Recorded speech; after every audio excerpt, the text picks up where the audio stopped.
Pope Lucius II Latin, Lucius II, died 15 February 1145, born Gherardo Caccianemici dal Orso, was pope from 9 March 1144 to his death in 1145. His pontificate was notable for the unrest in Rome associated with the Commune of Rome and its attempts to wrest control of the city from the papacy. Early life.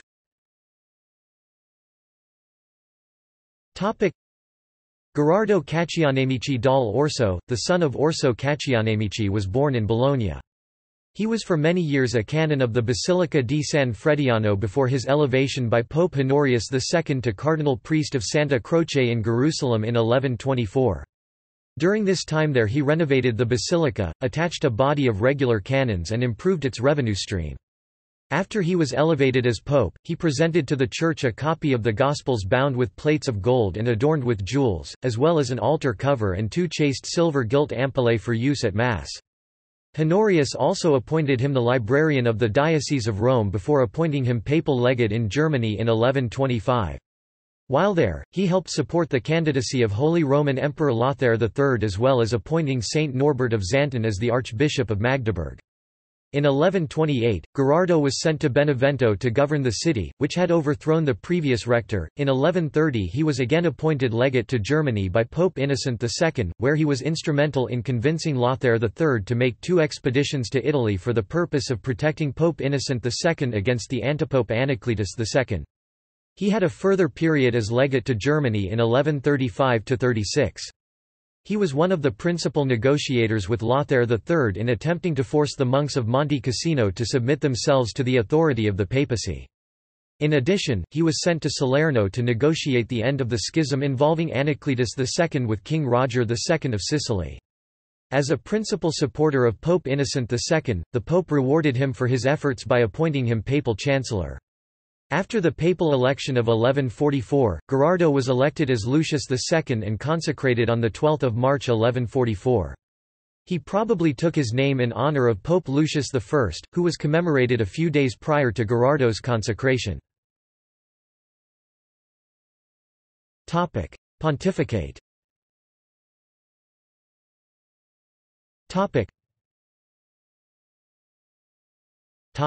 Relations with England and Portugal.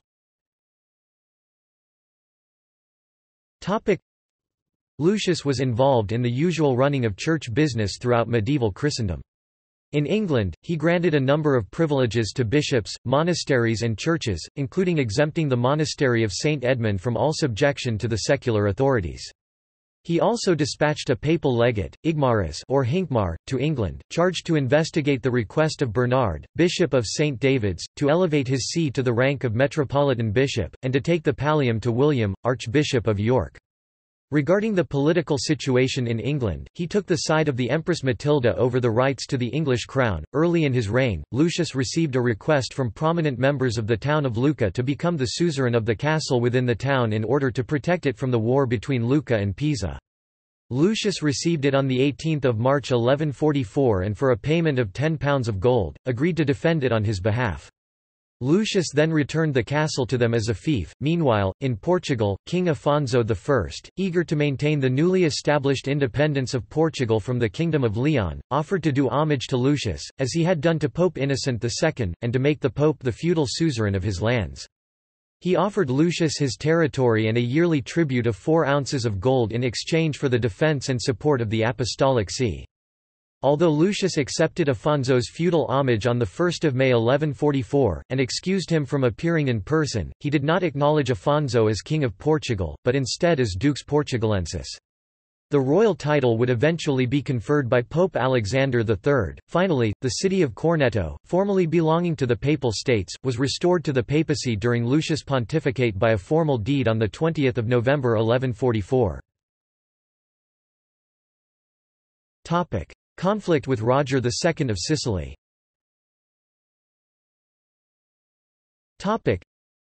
Although Lucius had been the friend of King Roger II of Sicily and godparent to one of his children, the situation between the two would soon deteriorate. The two parties met at Ceprano in June 1144 to clarify the duties of Roger as a vassal of the Holy See. Lucius demanded the return of the Principality of Capua, while Roger instead wanted additional territory that formed part of the Papal States in the south. Lucius II, on the advice of his cardinals, was unwilling to accept Roger's demands and rejected them. Infuriated, Roger returned to Sicily and asked his son Roger III, Duke of Apulia, to invade Campania. Roger did as he was asked, and sent his general Robert of Selby against Lucius, ravaging the country as far north as Ferentino. This forced the Romans to capitulate, and in September 1144, Lucius agreed to Roger's terms, negotiating a 7-year truce. The Normans in return withdrew back to their conquered territories and promised not to attack Benevento or any other papal territory. Emergence of the Roman Commune.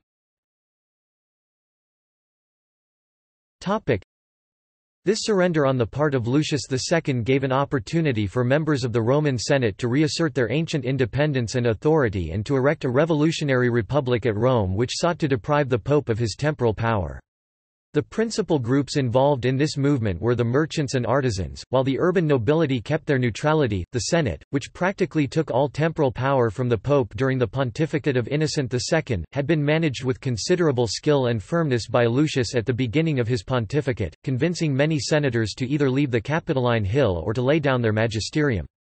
Now, encouraged by Lucius II. S defeat, the Senate, led by Giordano Pierleoni, brother of the former antipope Anacletus II, rebelled against Lucius II, driving out the papal prefects and establishing the Commune of Rome. They demanded the pope abandon all governmental duties, and that he would retain only ecclesiastical taxes and voluntary tributes. The Senate took over powers to elect magistrates and strike its own coinage. At first, Lucius asked for Roger II's aid, but Roger, still annoyed that Lucius had not fully recognized his kingship, withheld his assistance. Lucius then turned for help to Conrad, king of the Romans, and on December 1144 wrote to him pleading for military assistance against the Senate and the patrician Giordano Pierleoni. Lucius was supported by Bernard of Clairvaux, who also wrote to Conrad, asking for him to intervene. While waiting for Conrad's reply, Lucius decided to take matters into his own hands. Turning to the Roman aristocracy, in particular the Frangipani family, he gave them the fortress of the Circus Maximus on 31 January 1145, allowing them complete control of the southern portion of the Palatine Hill. The Roman Forum had become a battleground, and the confusion prevented Lucius from travelling to the Aventine Hill to ordain the abbot of San Saba on 20 January 1145. Finally, Lucius marched against the senatorial positions on the capital with a small army. He was driven back by Giordano, and according to Godfrey of Viterbo, he was seriously injured during this battle by a thrown stone. He did not recover from his injuries and died on 15 February 1145 at San Gregorio Magno al Celio, where he was under the protection of the neighbouring Frangipani fortress. Lucius II was buried at St. John Lateran in the circular portico behind the apse. His heraldic badge was a shield of argent, with a bare rampant of proper sable. See also List of popes Source Levelin, Philippe, The Papacy, An Encyclopedia, Volume 2, Gaius Proxies, Routledge, 2002 Thomas, P.C., A Compact History of the Popes, St. Paul's B.Y.B., 2007 Mann, Horace K., The Lives of the Popes in the Middle Ages, Volume 9 1925 Herbermann, Charles, ed. 1913. Pope Lucius II. Catholic Encyclopedia. New York, Robert Appleton Company. Duffy, Eamon 2001. Saints and Sinners, A History of the Popes. Yale University Press. pp. 140–141. ISBN 0-300-09165-6. Maxwell Stewart, P.G. 2002. Chronicle of the Popes, The Reign-by-Reign Record of the Papacy from St. Peter to the Present. Thames and Hudson. p. 95. ISBN 0-500-01798-0. References.